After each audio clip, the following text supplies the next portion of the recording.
नमस्कार दोस्तों, स्वागत है आप सभी का आपके अपने YouTube channel online study with DK में। और आज हम देखने वाले हैं पर्यावरण अध्ययन के 30 अति महत्वपूर्ण प्रश्न। दोस्तों ये प्रश्न आपके आने वाली एग्जाम, चाहे सीटेट हो, एमपीटेट हो, यूपीटेट हो या कोई भी टाटा एग्जाम जिसकी तैयारी में आप लगे हुए हैं, निश्चित आपके लिए काफ़ी उपयोगी और महत्वपूर्ण प्रश्न है। और इसी प्रकार के क्वेश्चन एग्जामों में पूछे जाते हैं। तो चलिए और बढ़ते हैं आज के हमारे प्रैक्टिस सेट की ओर और देखेंगे यहाँ पर पर्यावरण अध्ययन के 30 प्रश्न हैं। फर्स्ट क्वेश्चन की बात करते हैं। इसमें फर्स्ट क्वेश्चन है, फाख्ता के विषय में कौन सा कथन यहाँ पर सही है, ये हमें इसमें देखना है। देखिए कथन दे रखे हैं और इसके लिए विकल्प नीचे दे रखे हैं। तो आप भी यहाँ पर इन प्रश्नों के माध्यम से अपने उत्तर को कमेंट्स में दे करके अपना आकलन भी कर सकते हैं और देख सकते हैं कितना स्कोर आप यहाँ पर सही करते हैं। तो देखिए फाख्ता का विषय, फाख्ता एक जो होता है पक्षी है जो कि उसके बारे में कौन सा कथन सही है। यह निम्न ऊंचाई वाले वृक्षों पर घोंसला बनाता है। ये कैक्टस के पौधों के कांटों के बीच अपना घोंसला बनाता है। अब यहाँ पर केवल ए सही है, बी सही है या फिर ए बी दोनों सही है और फोर्थ उपरोक्त में से कोई नहीं। काफ़ी महत्वपूर्ण प्रश्न है, सीटेट में कई बार पूछा जा चुका प्रश्न है। तो यहाँ पर हम कह सकते हैं फाख्ता जो पक्षी होता है इसके बारे में, तो यह निम्न ऊंचाई वाले वृक्षों पर घोंसला बनाता है। और दूसरा है कैक्टस के पौधों के कांटों के बीच भी अपना घोंसला बनाता है। तो विकल्प नंबर 3 जो होगा ये इसके लिए बिल्कुल सही होगा। थर्ड, ए और बी दोनों। चलिए आगे बढ़ते हैं अगले प्रश्न की ओर। अगला प्रश्न है, निम्नलिखित में से कौन सी समानता शेर और बाघ में पाई जाती है। तो यहाँ पर शेर और बाघ हम जानते हैं कि ये दोनों अलग अलग होते हैं और इन दोनों में क्या समानता पाई जाती है। यहाँ पर हम कह सकते हैं दोनों की दृष्टि मनुष्य से 6 गुना ज़्यादा होती है। दोनों अंधेरे में अपनी मूँछों की सहायता से शिकार का पता लगा लेते हैं और इसी के साथ में दोनों की दहाड़ बहुत दूर तक सुनी जा सकती है। और फोर्थ है यहाँ पर उपरोक्त सभी। तो यदि हम बात करें समानता की, तो निश्चित रूप से ये दोनों ही लगभग इन बातों में समान होते हैं। तो यहाँ पर फोर्थ विकल्प जो होगा वो हमारा इसमें उत्तर बनेगा, उपरोक्त सभी। चलिए आगे बढ़ते हैं, अगले प्रश्न को देखें। अगला प्रश्न है, निम्नलिखित में से किस प्रकार के घर आवास से संबंधित हैं। पहला आता है यहाँ पर इनका आकार बहुत बड़ा होता है। बी है, इसमें बहुत सारे कमरे होते हैं। सी है, इनकी छतों, दीवार तथा खंभों आदि पर खूबसूरत नक्काशी की गई होती है। तो यदि हम देखें घर या आवास से संबंधित यहाँ पर बात, तो ये जो कथन दिए हैं इसके आधार पर हमें देखना है कि ऐसे कौन से घर या आवास होते हैं। अब इसके लिए विकल्प नीचे हैं। देखिए यहाँ आप एक बार कथन को देख लीजिएगा क्योंकि क्वेश्चन थोड़े से लंबे हैं तो यहाँ पर एक साथ देखने में थोड़ी सी मुश्किल होगी। आकार बहुत बड़ा होगा, बहुत सारे कमरे होंगे, छत और दीवारों पर खूबसूरत नक्काशी होगी।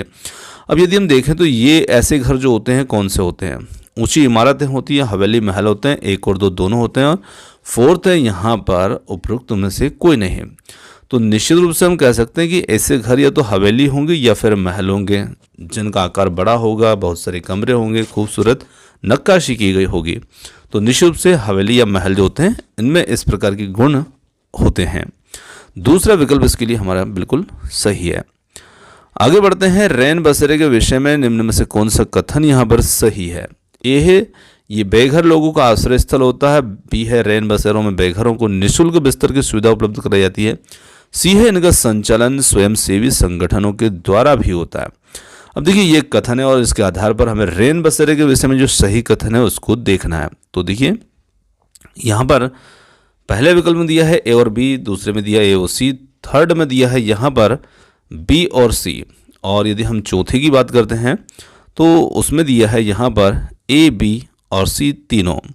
तो यहाँ पर देखें तो रैन बसेरे जो होते हैं बेघर लोगों को आश्रय स्थल भी होते हैं और निःशुल्क बिस्तरों की सुविधा भी होती है। इनका संचालन कुछ स्वयंसेवी संगठनों के द्वारा होता है। मतलब तीनों ही यहाँ पर सही हैं और इन्हीं को हम रैन बसेरे कह सकते हैं।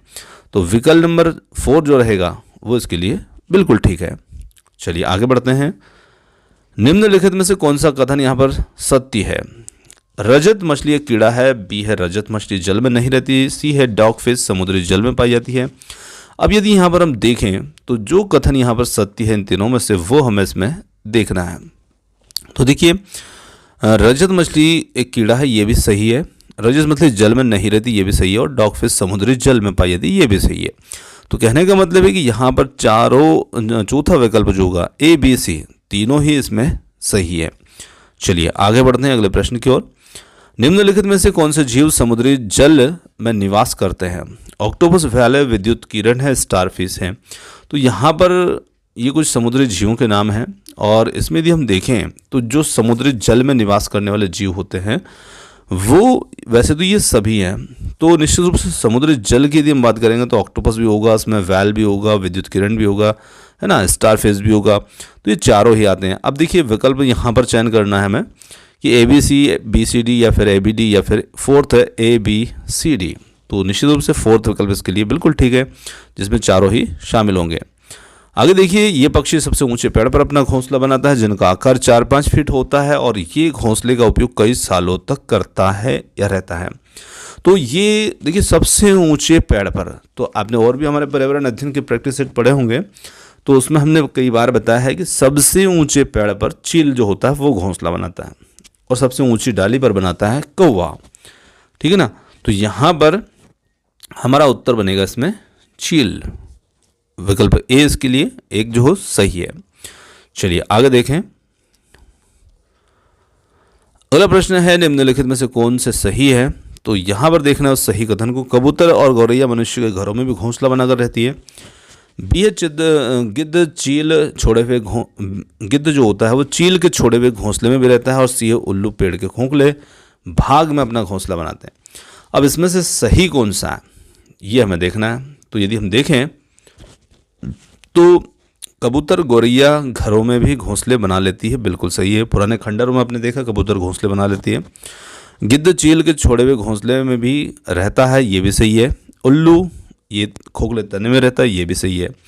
और फोर्थ विकल्प जो है जिसमें बताया है ABC, तो यहाँ पर तीनों ही कथन जो है वो बिल्कुल सही है। आगे बढ़ते हैं और देखते हैं अगले प्रश्न को। प्राथमिक कक्षाओं में पर्यावरण अध्ययन पढ़ाने के लिए निम्नलिखित में से कौन सा उद्देश्य संबंधित नहीं है। देखिए जो उद्देश्य यहाँ पर संबंधित नहीं है उसे हमें देखना है। तो मतलब कि यहाँ पर उद्देश्यहीन को पहचानना है। विज्ञान के आधारभूत प्रत्ययों और सिद्धांतों को रटकर याद कर लेना, बिल्कुल सरासर ये ही वो गलत कथन है, संबंधित जो नहीं है पर्यावरण अध्ययन से। जहाँ पर रटकर याद कर लेने वाली बात आ जाती है तो निश्चित रूप से पहला ही विकल्प इसमें हमारा उत्तर बन जाता है। और बाकी अब देखेंगे अवसर प्रदान करना, है ना, कौशलों का विकास करना, संवेदनशीलता विकसित करना, ये तो उद्देश्य होते हैं पर्यावरण के। चलिए आगे देखें। निम्नलिखित में से कौन सा कथन सही है। तो यहाँ पर फिर तीन कथन है ABC। जल एक यौगिक है, बिल्कुल सही बात है। और बी है यहाँ पर 4 डिग्री सेंटीग्रेड पर जल का घनत्व सर्वाधिक होता है, ये भी बिल्कुल सही है। जल एक अच्छा विलायक है, होता है, बिल्कुल सही बात है। अब यदि हम देखें तो तीनों ही सही हैं और तीनों के लिए यहाँ पर हम देखें तो AB, AC, BC और AB और यहाँ पर C लिखा हुआ है ना, थोड़ा सा मिसप्रिंट हुआ है।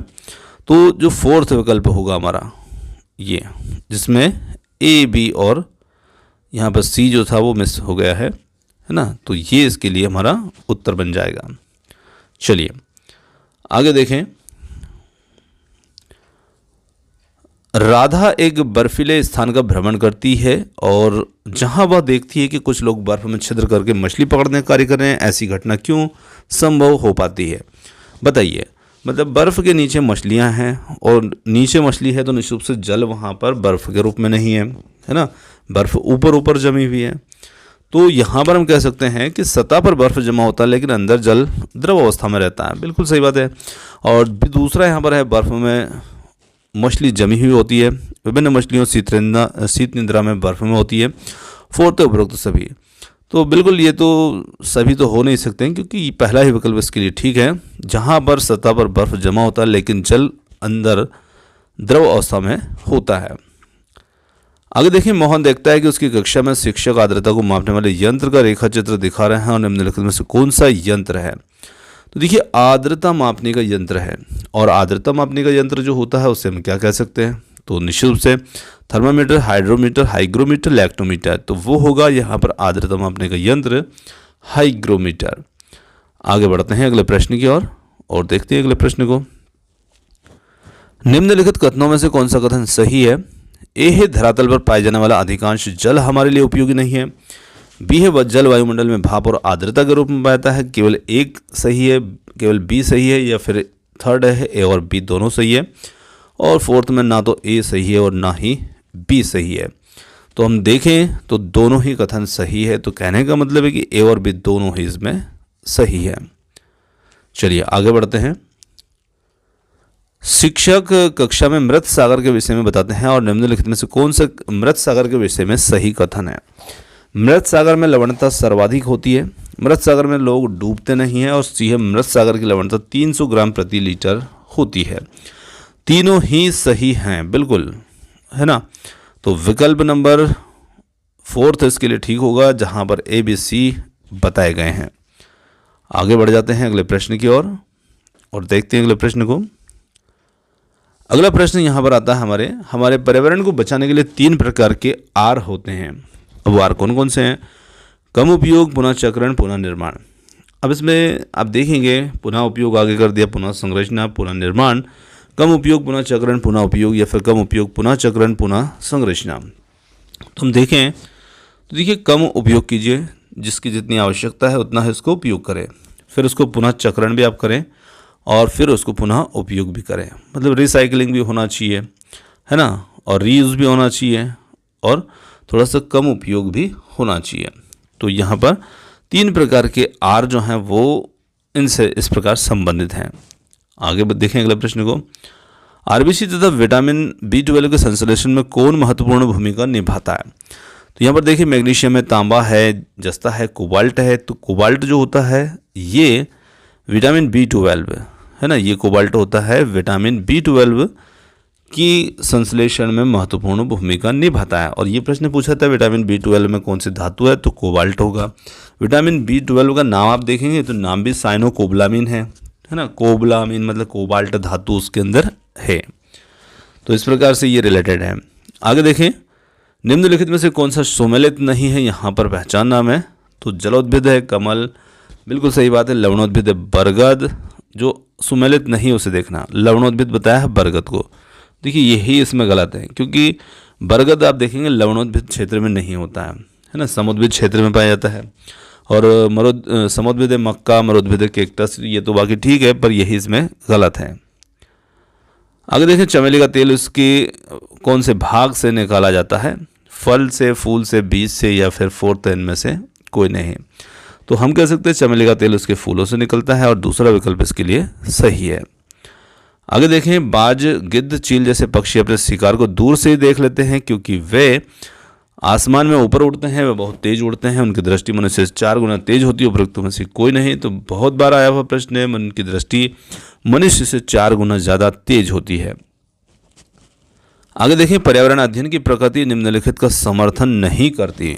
बच्चे कम गलतियां करें, बच्चों को करके सीखने का अवसर मिले, बच्चे बहुत से प्रश्न पूछें, बच्चों को खोज करने के लिए पर्याप्त स्थान मिले। तो यहाँ पर हम कह सकते हैं कि निश्चित रूप से पर्यावरण अध्ययन की जो प्रकृति है वो किसका समर्थन नहीं करेगी, कि बच्चे कम गलतियां करें, इस बात का समर्थन नहीं करते हैं। क्योंकि पर्यावरण अध्ययन की प्रकृति ये मानती है गलतियां सीखने यानी कि अधिगम का हिस्सा होती है, और गलतियां हो रही है इसका मतलब आप सीख रहे हैं।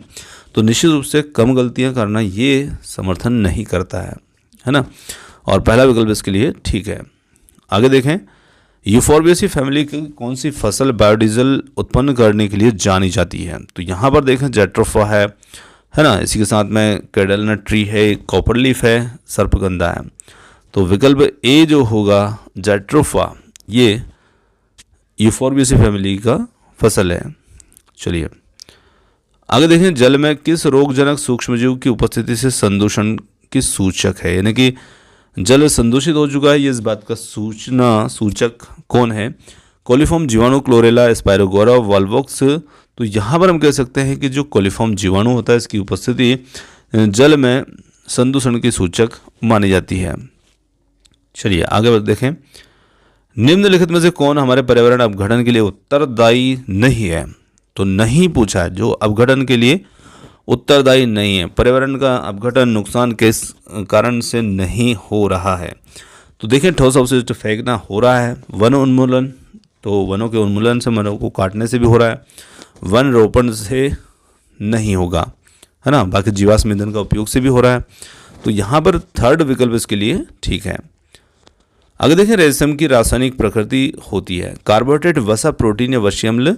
तो ये रेशम की रासायनिक प्रकृति जो होती है वो प्रोटीन की होती है ना। यूरेट के अंदर कई बार पूछा गया प्रश्न है ये। चलिए आगे देखते हैं। निम्न में से कौन सा जल प्रदूषक नहीं है? उर्वरक, एरोसोल, पारा, लवण या पीड़कनाशी। तो इसमें हम कह सकते हैं एरोसोल जो होता है ये एक जल प्रदूषक नहीं है, और दूसरा विकल्प इसके लिए बिल्कुल सही है। आगे देखें, अमृता देवी विश्नोई के त्याग के लिए खेजड़ली गांव अवस्थित है। जालौर में, जोधपुर में, चित्तौड़गढ़ में या फिर बांसवाड़ा में? बहुत ही महत्वपूर्ण प्रश्न है, और ये प्रश्न जो है इसका जो उत्तर होगा वो होगा हमारा जोधपुर, विकल्प नंबर 2। आगे देखें अगले प्रश्न को। भारत में वनों की ताज़ा स्थिति के संबंध में कौन रिपोर्ट जारी करता है? भारतीय वन संरक्षण विभाग देहरादून, वन अनुसंधान संस्थान देहरादून या फिर राष्ट्रीय पर्यावरण शोध संस्थान नागपुर, और फोर्थ है उपरोक्त में से कोई नहीं। तो हम कहेंगे कि भारतीय वन सर्वेक्षण विभाग देहरादून फर्स्ट विकल्प इसके लिए एकदम सही है। किस गैस की वर्षा के पानी में घुलने से पानी जो है वर्षा का अम्लीय हो जाएगा? तो हम कह सकते हैं hydrogen peroxide, nitrogen monoxide, carbon dioxide या सल्फर डाइऑक्साइड। तो इसमें हम कह सकते हैं सल्फर डाइऑक्साइड SO2 जो होती है ना, इसके कारण जल जो होता है वो अम्लीय हो जाएगा। चलिए आगे देखें। वर्षा जल संग्रहण क्या कहलाएगा? क्या है?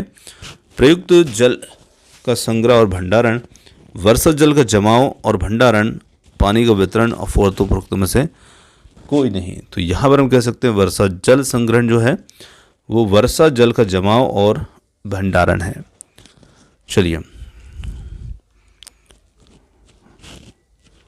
अगला प्रश्न है, मानवीय गतिविधियां जो पृथ्वी पर जलवायु परिवर्तन के लिए जिम्मेदार है? वनों को जलाना, कृषि क्रियाकलाप, एरोसोल, कैन का उपयोग, फोर्थ है उपरोक्त सभी। तो यहाँ पर हम कह सकते हैं कि मानवीय गतिविधियां जो पृथ्वी पर जलवायु परिवर्तन के लिए जिम्मेदार हैं वो यहाँ पर होंगी उपरोक्त सभी। तो दोस्तों ये आज के हमारे पर्यावरण अध्ययन से संबंधित जो 30 प्रश्न थे ये समाप्त होते हैं। क्वेश्चन आपको कैसे लगे कमेंट्स करके ज़रूर बताइएगा। वीडियो पसंद आया हो तो वीडियो को लाइक, शेयर, चैनल को सब्सक्राइब करना मत भूलिएगा, और आपने जो समय दिया उसके लिए बहुत बहुत धन्यवाद। Thanks for watching. मिलते हैं जल्द ही एक और नए किसी वीडियो के साथ। धन्यवाद।